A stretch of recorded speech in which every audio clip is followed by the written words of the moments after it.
Via libera dell'autorità anticorruzione, la nuova pediatria di Padova sarà realtà, 61 milioni di investimenti, fine lavori previsti nel 2024. Ivana Godnik.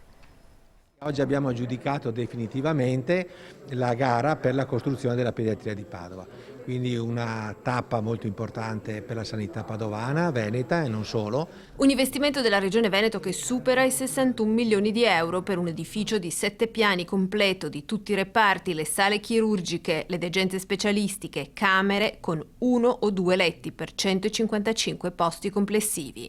La nuova pediatria, che sorgerà poco distante da quella costruita più di 50 anni fa, è il primo edificio del nuovo polo ospedaliero padovano. La pediatria è il primo tassello del polo ospedaliero che si svilupperà nell'area giustinianea, che ricordo essere il polo che poi affiancherà quello di Padova Est a costituire questo nuovo ospedale di Padova, che è appunto articolato in queste due aree. Da una data quasi simbolica, il 2 del 2 del 22, scattano i 30 giorni previsti dalla normativa per i ricorsi e le osservazioni, ma la speranza dell'azienda ospedaliera universitaria è che tra 4 settimane si possa firmare il contratto con l'impresa esecutrice.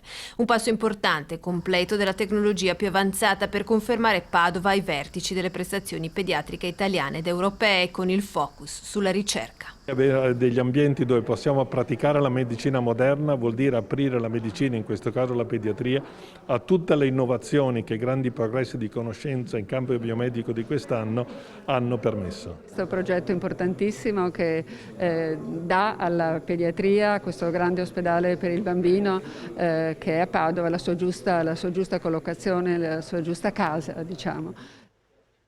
Politica, la Lega